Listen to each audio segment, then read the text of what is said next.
Добрый вечер. В эфире информационный выпуск Амшекшара. Коротко о темах в сегодняшнем выпуске.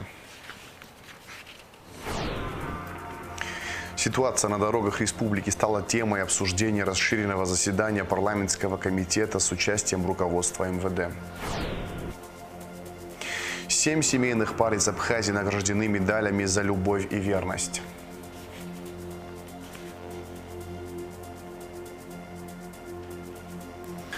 Продолжаются работы по благоустройству города-героя Ткварчал.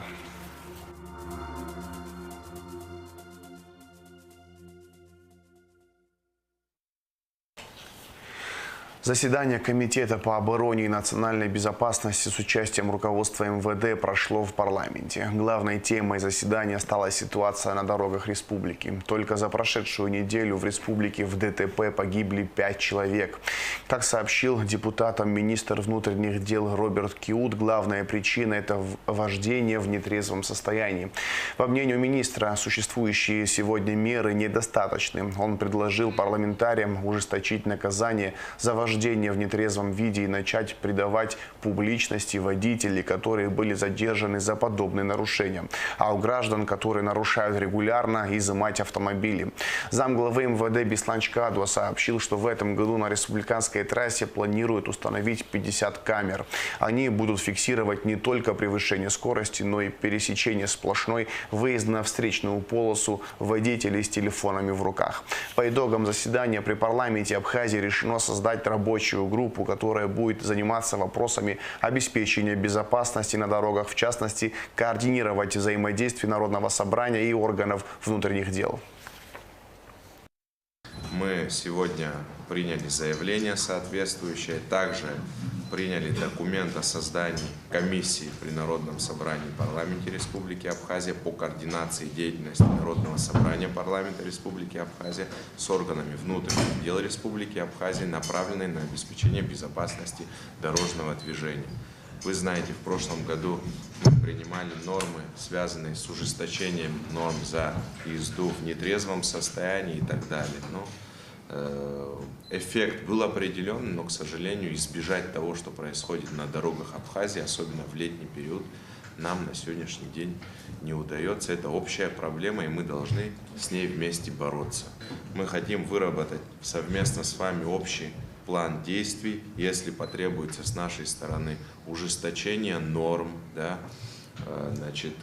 допустим, изменение бюджета с учетом дополнительного финансирования на установку камер по трассе, преимущественно, скажем так, от Псов границы до города Сухум, где большее количество аварий. Я думаю, что мы ко всему этому инструментарию должны прибегнуть. Многие участники являются водителями в нетрезвом состоянии.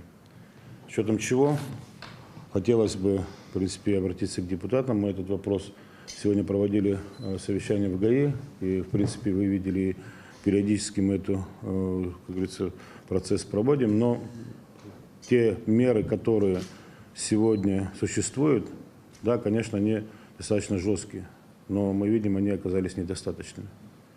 Недостаточны, потому что люди все-таки позволяют себе выезжать на автомобилях в нетрезвом состоянии. У нас есть ряд предложений, которые мы, наверное, будем реализовывать. Конечно же, вот если остановиться на одном из них, наверное, скорее всего, нам необходимо придавать публичности всех тех, кто сегодня является нарушителями, именно в этом направлении. Потому что мы их не показываем. Да, понятно, есть это немалое количество выявленных лиц, но эти лица остаются безызвестными. Потому сегодня, знаете, как это, хотим учесть и национальный менталитет, хотим учесть многие факторы, которые могли бы повлиять на сознание тех людей, которые совершают такое количество преступлений, такое, скажем так, злостное преступление. Помимо этого, за последнее время участились случаи ДТП с участниками водителей маршрутных такси, различных такси, которые в погоне за прибылью сегодня фактически сутками не спят. Вот люди, возможно, принимают какие-то препараты, из-за которых они не спят сутками. В конце концов, наверное, организм просто отрубается. Мы вот слышали случай, когда погибла девочка и водитель в Гаграх. Это был случай, когда просто понять, что произошло, никому неизвестно, невозможно, так как ни водителя, ни того пассажира в живых не осталось. Просто человек ехал и выехал на противоположную сторону. По оперативным данным, да, вот который человек, насколько нам известно, несколько суток вообще не спал. Все время в работе, возможно, принимал какие-то препараты. Это беда большая. Вот проводим рейдовые мероприятия с участием лаборантов из наркодиспансера, но немногие, так скажем, препараты, которые они принимают, можно выявить теми системами, которые у нас сегодня есть. Нам необходимо, я думаю, еще ужесточить меры по повторному, так скажем, употреблению. И вообще, как говорится, предлагаем хотя бы на какой-то период изымать автомобили, даже в том числе, потому что исключить возможность того, что ты сегодня взял у него права и завтра он не сел за руль, это фактически очень сложно. Фактически во всех горо- и органах, за исключением специальной роты, везде фактически кадровый дефицит по линии ГАИ, потому что условия работы, конечно, сложные. Нами были предприняты меры по повышению заработной платы для того, чтобы хоть как-то повысить престиж этой работы, но, к сожалению, это не оказалось достаточно, так как минимальная заработная плата 30 тысяч рублей никого не привлекает. Фактически, скажу вам так, что сегодня с 13 камерами мы имеем дело, мы в основной поток все равно осваивать не можем. Когда будет 50, это в разы увеличится количество нарушений. Ну и, соответственно, обратно, с учетом у нас отсутствия кадрового состава, да, будет тяжело сегодня работать все равно с этими людьми. Почему-то мы думаем, что мы в Абхазии особенные, и у Абхаза нельзя забрать автомобиль. Кто об этом сказал? У нас там технический вопрос связан только со стоянкой, да, будет основной. В общем-то, если эта мера будет работать, и к ней нужно прибегнуть. Ну, других способов и альтернатив я не вижу. Я с вами совершенно согласен, Роберт Витальевич, у нас работает телефонное право, да, звонят за одного, за второго, за третьего. Но мы все должны понять, что мы должны принципиально подойти к этому вопросу. Мы знаем, что большинство, значит, аварий, там, по статистике, тоже совершают водители автомобилей с правым рулем. Тоже об этом будем говорить и будем думать о том, чтобы пошлину на эти автомобили, да, взимаемые платежи повысить, чтобы уравнять их с, значит, левосторонними машинами. Мы понимаем, что с правым рулем легче приобрести автомобиль, он дешевле, качественнее бывает. Но мы видим, и мы получаем ужасную ситуацию на дорогах. Ну, пора предпринимать соответствующие меры. Просто так это поговорить, разойтись, ну, у нас, к сожалению, наверное, не получится. Да. И вам придется кадровые решения принимать, и нам придется что-то ужесточать. То есть давайте всем миром на эту проблему навалимся. Говорить о том, что только ужесточение, да, наверное, не совсем будет правильно, потому что если не будет самосознания граждан, если не будет понимания того, чего нельзя им самим делать и в каком состоянии садиться за руль, сколько бы мы не ужесточали, сколько бы мы не это все, как говорится, санкции не принимали, я думаю, что результата сильного не будет. Конечно, должна быть неотвратимость наказания. Это наша работа, это наша задача, самое главное. Тот штраф, который есть, наверное, он тоже не маленький, да, 30 тысяч рублей. Сегодня это не каждый может себе позволить заплатить, и еще полгода лишения. В последнее время с введением в фото-видеофиксации большой акцент был сделан на камеры по выявлению скоростного режима. Сейчас, вот как говорил Роберт Витальевич, те камеры новые, которые будут устанавливаться, они будут видеть и как раз пересечение сплошной линии разметки, выезд на встречную полосу, они будут видеть и выявлять людей даже не пристегнутых ремнем. То есть даже это, с телефоном. Да, и с телефоном. То есть это позволит нам более тщательно подходить к этому вопросу и выявлять такие виды нарушений. Сегодня эти виды нарушений приходится выявлять в ручном режиме. У нас только за 2 месяца количество врученных постановлений за нарушение только правил скоростного режима составляет 13, почти 14 тысяч врученных постановлений, что на 11 тысяч больше, чем за аналогичный период прошлого года. То есть эта мера дает результат, она дает эффект. Это всего лишь сегодня функционирует 12-13 камер, но какие-то выходят из строя и так далее. В среднем это 9-10 камер. Значимые результаты в данном случае. Мне кажется, это очень важно. И я бы на вот эту сторону хотел бы обратить внимание. Неприкасаемых быть не должно.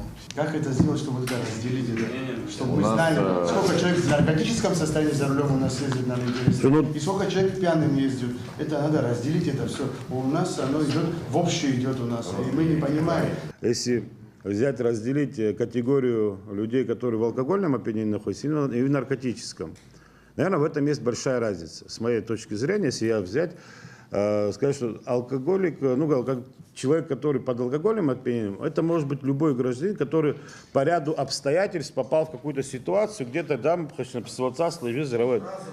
разовый. Это человек, который, может, даже в год раз выпил по каким-то просто обстоятельствам, тем, которые законом не запрещены у нас.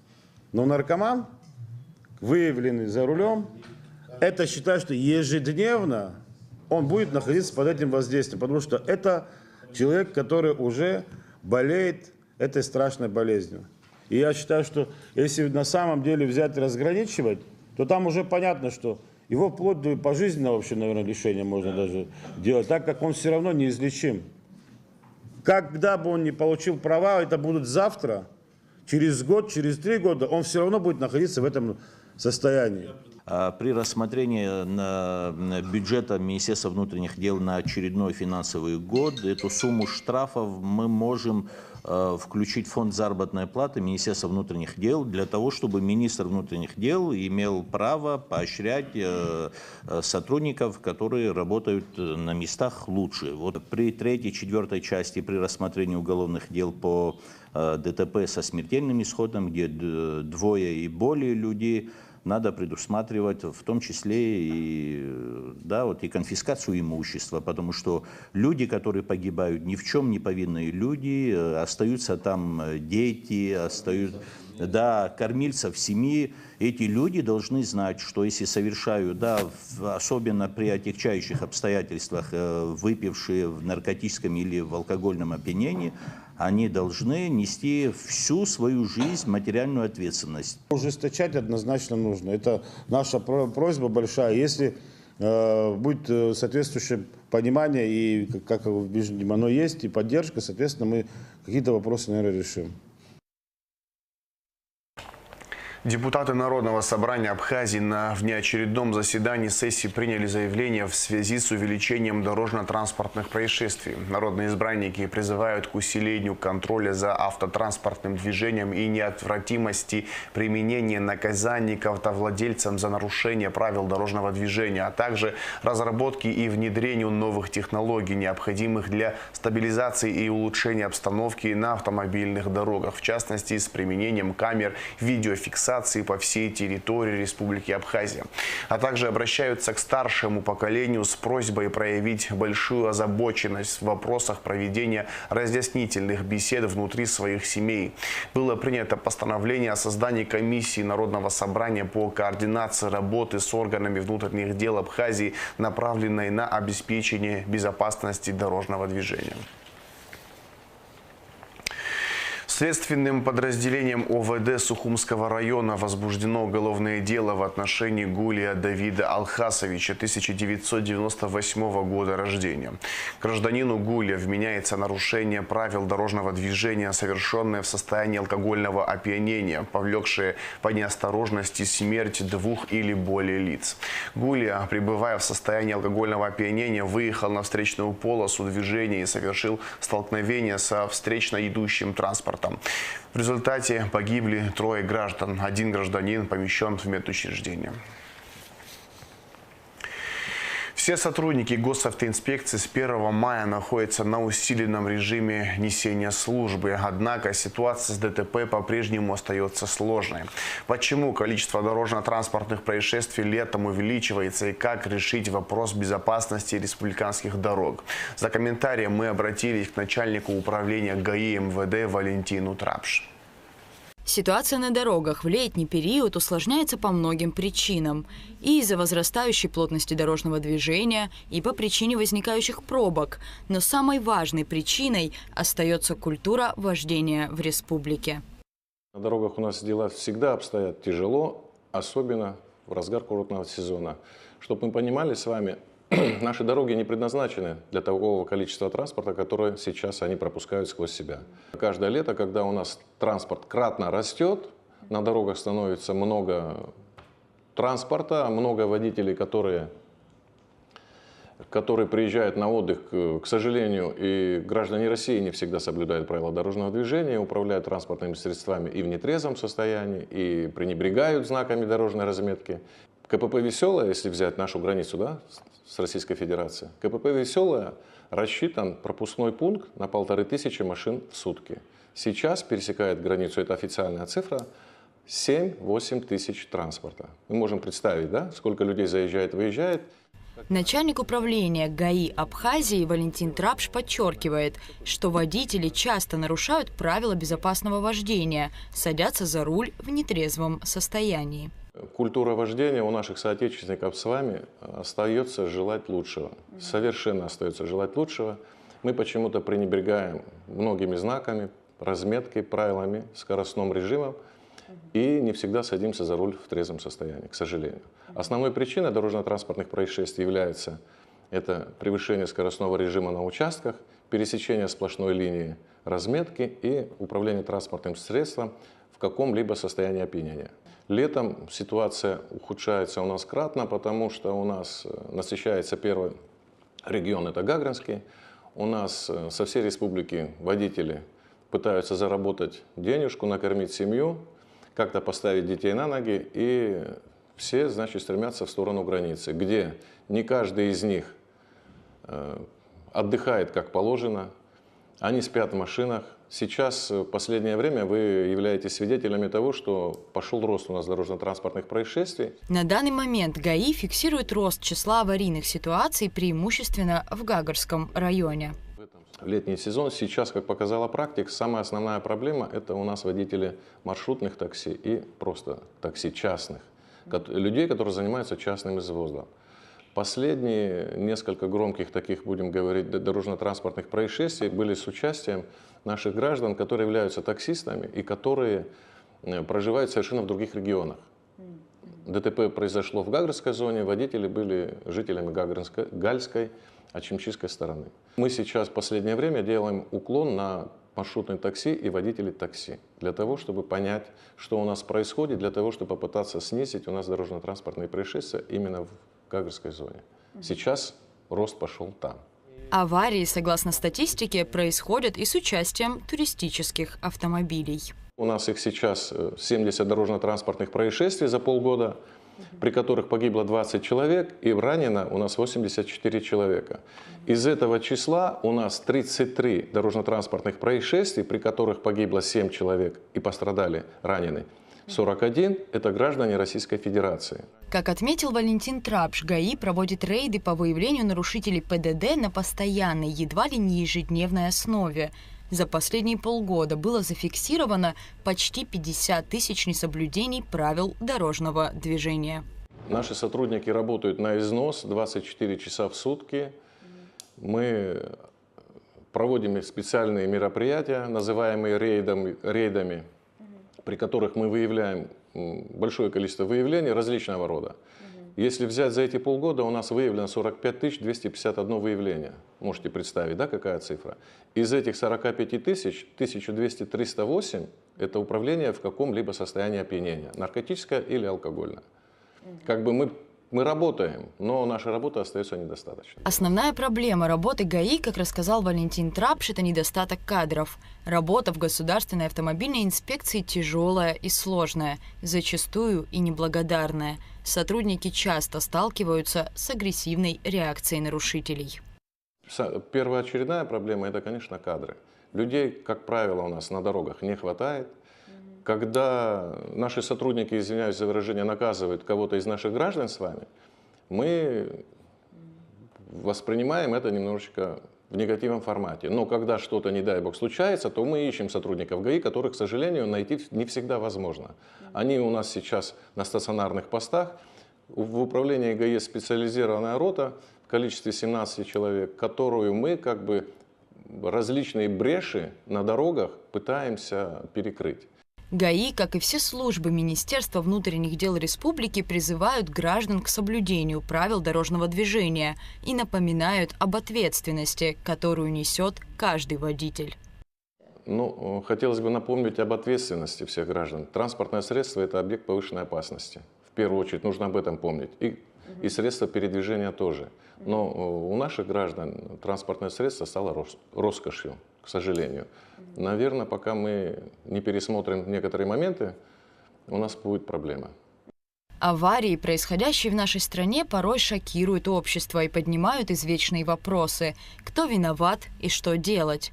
Думается, что безопасность на дороге начинается с каждого отдельно взятого участника дорожного движения, который обязан соблюдать правила и помнить, что в противном случае он подвергает смертельной опасности не только себя. Гражданская ответственность каждого – сделать все от него зависящее, чтобы обезопасить дороги республики. В первую очередь не садиться за руль в нетрезвом состоянии, соблюдать ПДД и пристегивать ремень безопасности. Рада Чачава, Нурсултан Цулукия, Абхазское телевидение. Обвинение в умышленном уничтожении чужого имущества предъявлено жителю Очимчирского района, который на почве ссоры поджег автомобиль. Житель Сухума обвиняется в незаконном хранении психотропного вещества. Подробности в оперативной съемке МВД. Обвинение в умышленном уничтожении и повреждении чужого имущества, совершенное общеопасным способом путем поджога, предъявлено Хубуте Джину Дауровичу, 1987 года рождения, жителю села Очимчирского района, временно проживающего в Гагарском районе.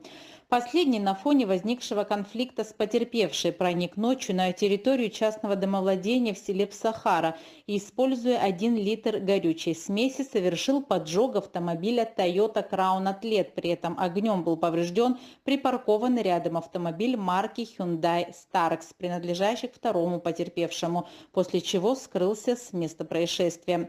Общая сумма ущерба составила 1 200 000 рублей. В результате оперативно-розыскных мероприятий гражданин Хубутия был задержан сотрудниками уголовного розыска УВД по Гагарскому району совместно с оперативным составом Очимчирского районного отдела внутренних дел.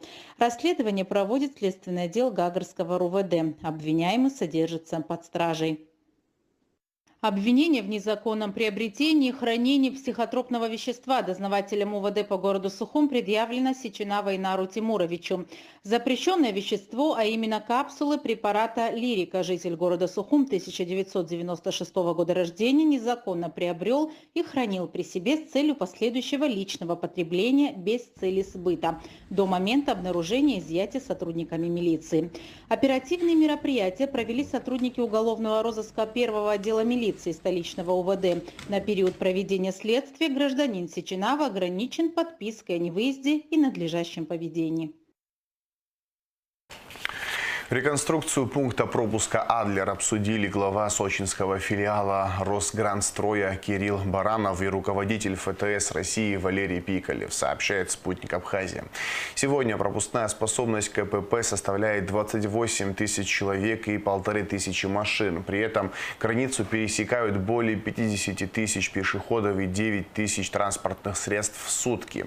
После реконструкции пропускная способность пункта вырастет до 80,5 тысяч человек и 14 000 единиц транспорта. Работы начнутся после положительного заключения глав экспертизы России. Завершить их планируется к 2026 году. 7 семейных пар из Абхазии награждены медалями за любовь и верность. В День семьи, любви и верности в посольстве России в Абхазии состоялась церемония, где и были вручены медали и грамоты.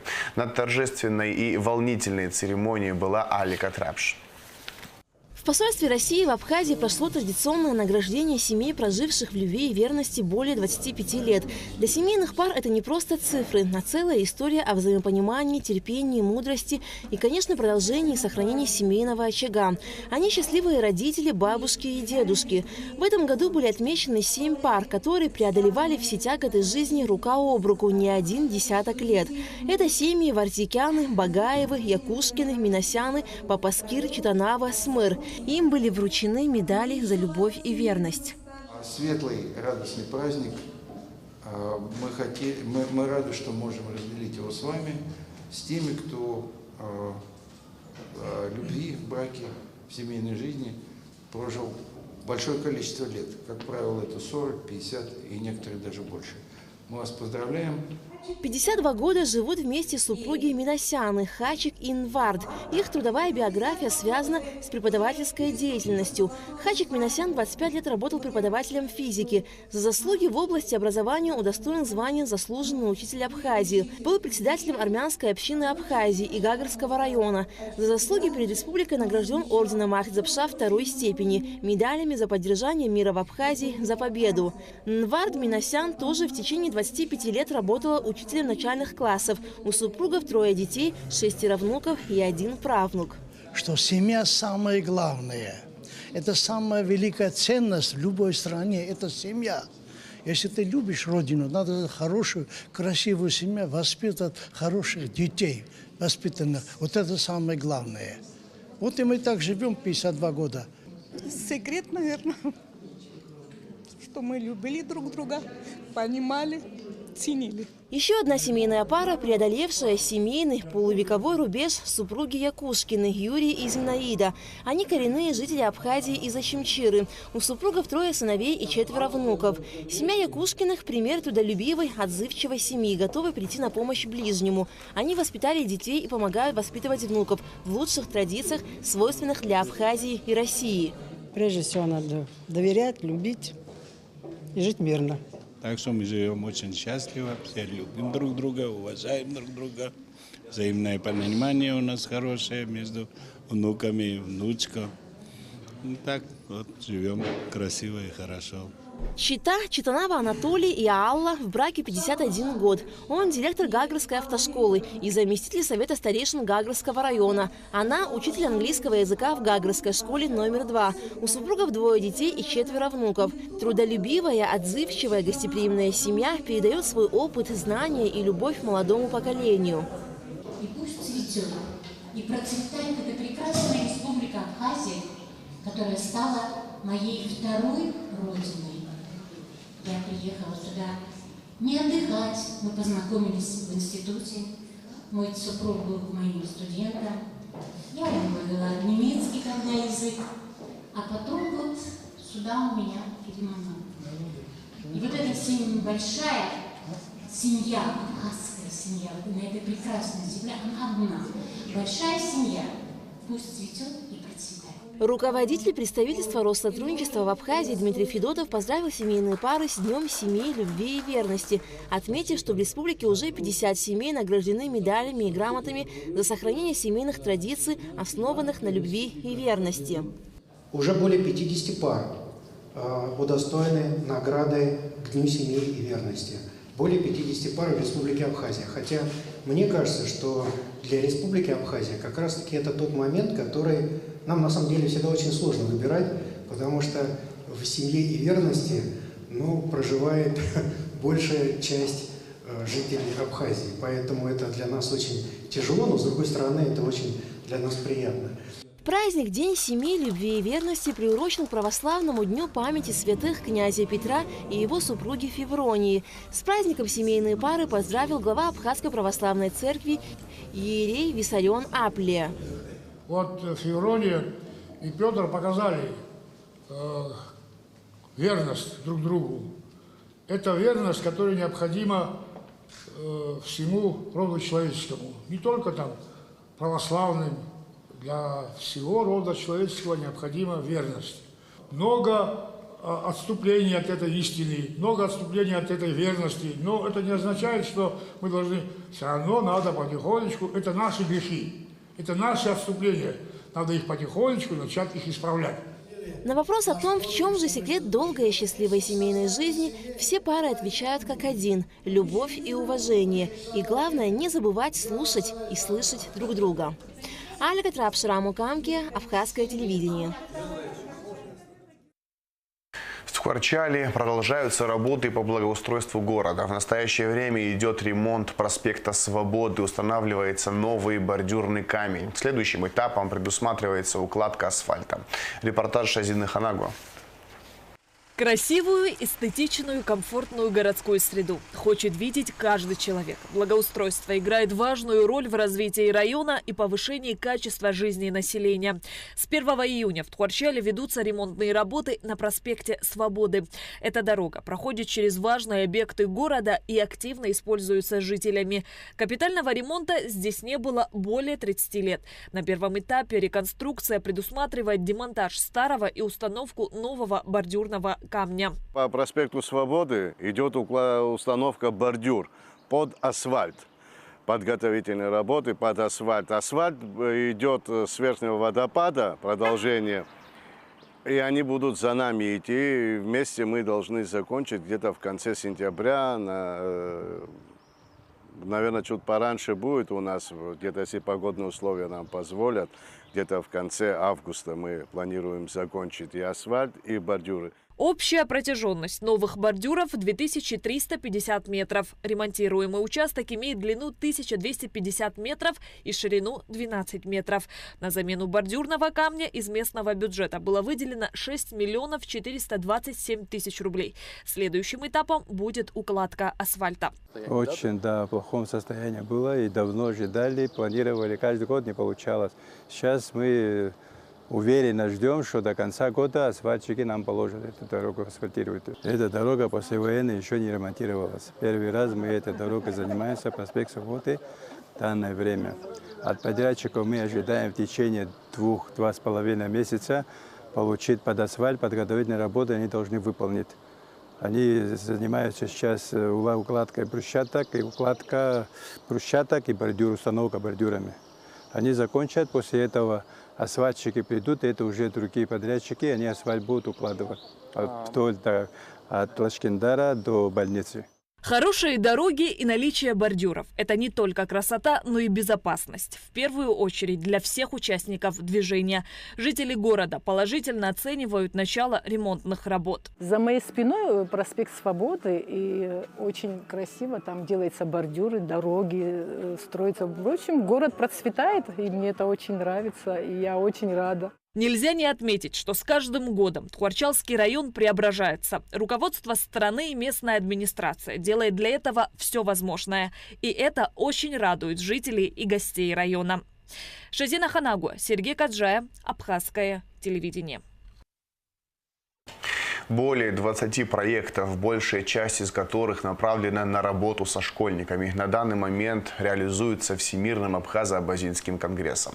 ВАК подвел итоги работы за второй квартал. Подробнее о проектах в материале Эсмы Джикерба. Команда Конгресса ведет активную работу в направлении образования, здравоохранения, спорта, молодежи, развития родного языка, абсуара, материального и нематериального культурного наследия нашего народа. За второй квартал было реализовано более 20 проектов в 30 населенных пунктах республики с общим охватом свыше 5000 человек. Например, сейчас у нас идет процесс формирования делегации из Республики Абхазии на ежегодные игры народа Абаза в Карачаево-Черкесской республике, который, как всегда, пройдет 23 июля. Также наш руководитель отдела развития молодежи и физической культуры Валера Берзения сейчас находится в Турции по проекту «Аймца Кячера», который мы проводим совместно с Комитетом по репатриации. Кстати, в этом году у нас с Комитетом по репатриации 6 проектов, которые мы завершим до конца этого года. Также у нас один проект с Комитетом по молодежи и спорту, который сейчас находится на паузе в связи с тем, что школы находятся на каникулах, и в сентябре обязательно возобновим. В рамках совместного проекта ИРДСПМ ВАК с преподавателем кафедры абхазского языка Агу Инной Джугелия провели 6 лекций. Для учащихся сельских школ были организованы встречи с учеными, где они смогли глубже познакомиться с культурой и историей своей страны. Что такое социальный проект, как правильно сформулировать его цель и эффективно реализовать. Эти и другие темы обсуждаются на двухдневном тренинге для учеников. Подобные тренинги уже провели в Тхуарчальской, Адзюбской, Дюбской и Мгудзурхской школах. По итогам обучения школьники презентуют свои мини-гранты. После их защиты комиссия, состоящая из сотрудников ВАК и Госкомитета по делам молодежи и спорту, а это совместный проект, определяет победителя, который получит финансирование. На сегодня 3 мини-гранта уже профинансированы по 100 тысяч рублей. За отчетный период ВАК совместно с Минздравом провел диспансеризацию в нескольких школах республики. Проект возобновит свою работу после начала учебного года. Отдел Конгресса по образованию, социальной активности и здравоохранению совместно с преподавателем АГУ Майей Цибулевской продолжает реализацию проекта по экологическим тренингам, в рамках которого в школах Абхазии с учениками обсуждают возможности решения экологических проблем городской и сельской среды. В мае месяце по инициативе ВАК была организована встреча с молодежью, которую приурочили к 79-летию первого президента Абхазии Владислава Ардзинба. Сейчас люди, особенно молодежь, очень сильно тянутся к самой личности Владислава Григорьевича. Среди молодых людей есть большой спрос на информацию о том, как он вел себя в разных ситуациях, когда сталкивался с трудностями, как он проявлял себя в ходе переговорного процесса. В этом деле нас поддержали люди, которые очень близко работали с Владиславом Григорьевичем. Это Вячеслав Чирикба, Руслан Хашик, Сократ Джинджоля и Астамур Тания. Они в формате относительно, разумеется, непринужденной беседы сидели на сцене и вспоминали интересные истории из биографии Владислава Григорьевича. В зале собралось около 80 человек, может быть, даже немного больше. Всю встречу мы записали на видео и чуть позже покажем в эфире телевидения. В Международный день защиты детей Всемирный Абхазо-Абазинский конгресс организовал праздничное представление для детей с ограниченными возможностями здоровья. Мероприятие прошло в Республиканском реабилитационном центре. На представление были приглашены аниматоры в образе любимых героев мультфильмов. Завершая праздник, сотрудники конгресса вручили подарочные наборы всем детишкам. Отдел по работе с местными отделениями реализует проект по начальной военной подготовке. Ученики старших классов Паквашской, Атарской и Цендрыпской школ посетили Абхазский стрелковый клуб, где прошли теоретический инструктаж по обращению с оружием.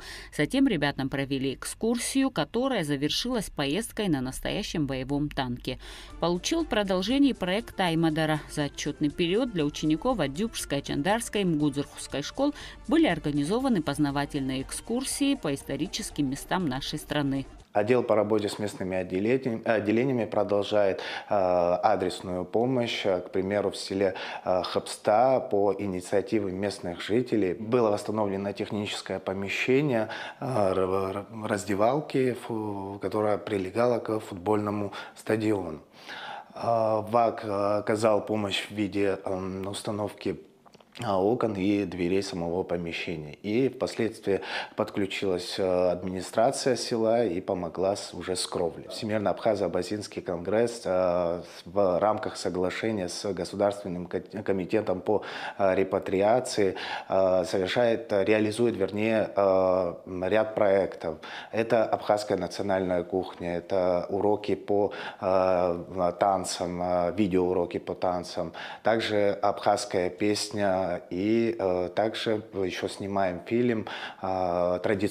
документальный фильм о традиционном приводе невест. В этом квартале информационный отдел продолжил публиковать материалы на 6 разных языках. В основном они были посвящены проектной деятельности Конгресса.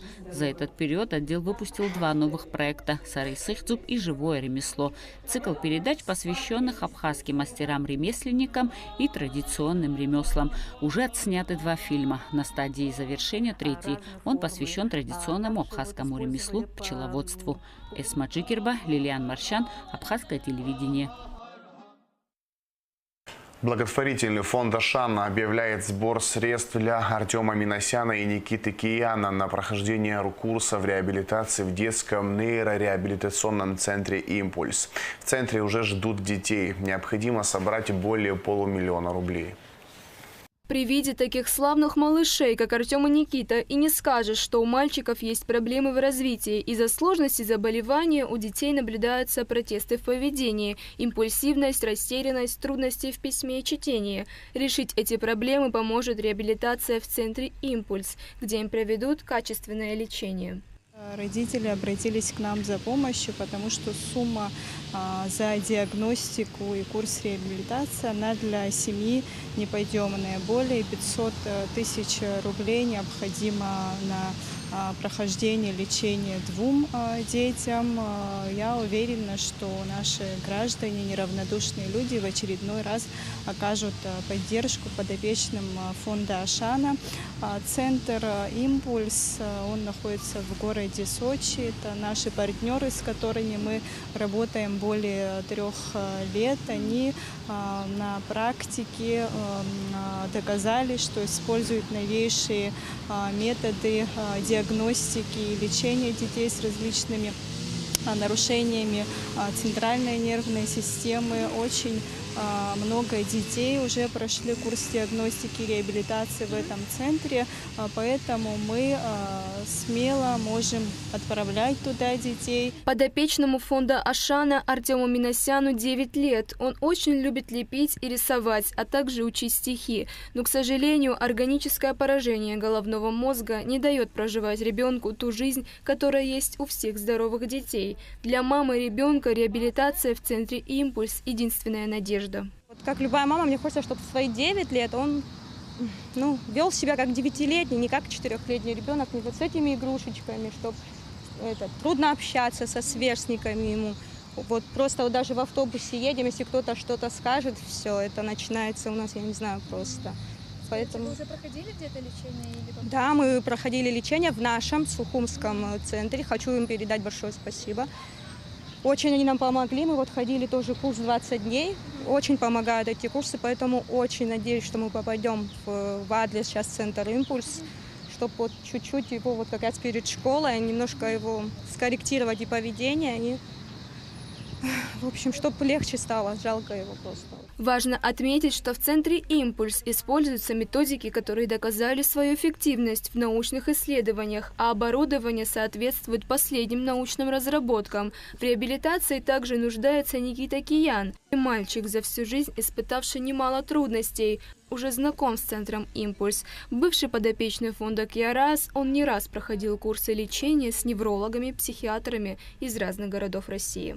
Также с Ростова приезжала психиатр из центра «Импульс» впоследствии. Они все подтверждают обсессивно-компульсивное расстройство у него, синдром дефицита внимания, СДВГ, гиперактивность, ЗПР – это задержка психоречевого развития.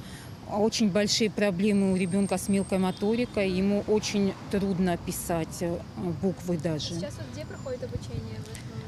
У меня мы год промучились в обычной школе. Я его перевела сразу с 1 класса в подготовительный. Там не справлялся он все равно. И вот год он отучился в нашей вспомогательной школе, в коррекционном классе. Огромное спасибо директору, всем преподавателям. Они очень с теплотой относятся к ребенку. Все внимание, заботу, насколько возможно, они ему уделяют. Помочь Артему и Никите можно, отправив короткое СМС со словом «добро», а также перечислив средства на фонд Ашана. Я призываю всех неравнодушных граждан нашей страны принять участие в оказании помощи 2 прекрасным детям. Чем раньше мы окажем им помощь, тем раньше родители и мы увидим их результаты положительные. Уверена, что в очередной раз не пройдут мимо, окажут необходимую помощь нашим подопечным. Делай добро, и оно к тебе вернется. В наших силах помочь Артему и Никите исполнить их самое заветное желание – побороть болезнь. Ульяна Рожкова, Камила Джопуа, Абхазское телевидение. А сейчас расскажем о погоде. Во вторник, 9 июля, на территории Абхазии не ожидается осадков. Температура воздуха ночью 20-25, днем 28-33 градуса тепла. Температура морской воды плюс 26 градусов.